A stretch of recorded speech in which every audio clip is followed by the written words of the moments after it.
Today we're talking about Investopedia's top terms of 2019.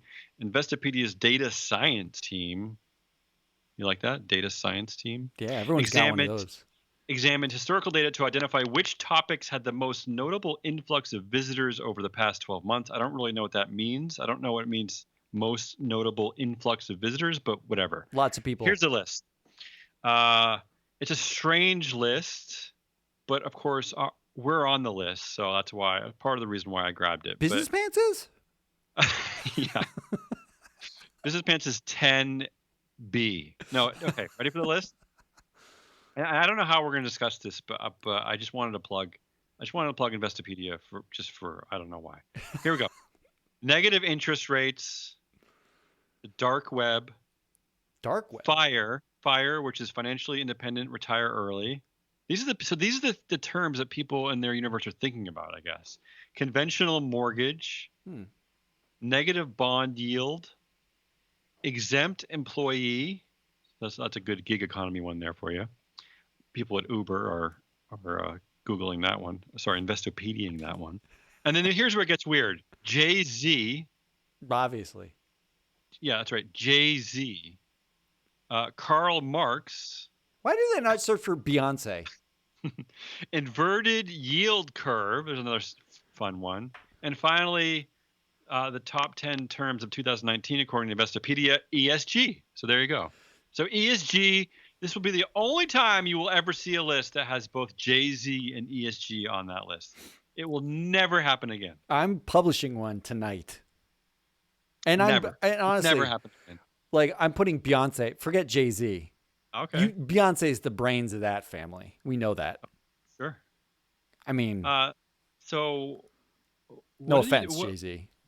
Is this good for ESG or is this bad? Like, Did is you get it lumped in with negative yield curves and Jay-Z? in dark web? And yeah, I mean, I guess what it's telling me is that what this, you know, what this list feels like to me is like it's investor types who come across these terms and are like, what the hell is this? Yeah, Like, I what the think hell? that's it. I Right? think It's like it's old boomer types, and they're like, what the hell is a dark web?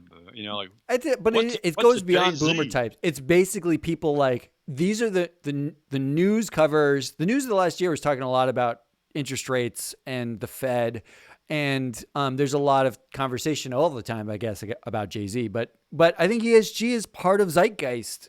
And that's what Investopedia is sort of capturing. They are Yeah, capturing what the zeitgeist is just by what people don't understand yeah, and and are that's part looking of for information on.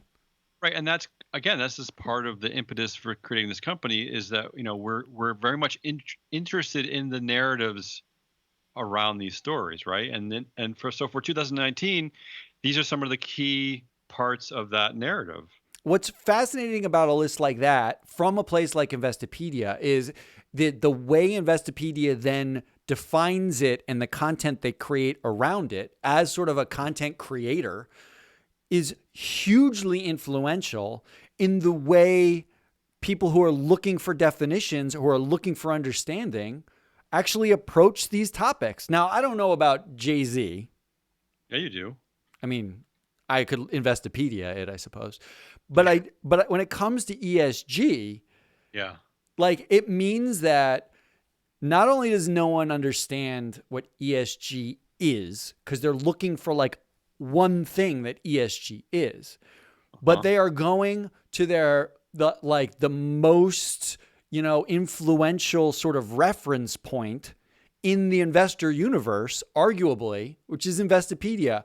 I mean, raise your hand. If you're an analyst and you're listening to this, there is a 100% chance that you looked up some shit in the last week on Oh yeah, Investopedia. you probably plagiarized it too. And, I'm and sure. and then you went to like a client or you were writing a report and you just spouted it like that's Yeah, what it fucking is. Like yeah. there's a 100% chance that Investopedia influenced your understanding of some basic investor concept. Mhm. And I think that like ESG is part of that. So Yeah, congratulations, Investopedia, for shaping all of our brains. and if you're listening, Investopedia, which you should be, because you just should, feel free to reach out and we can talk more about your list. Yeah, I'm going to call them. I'm going to call Caleb.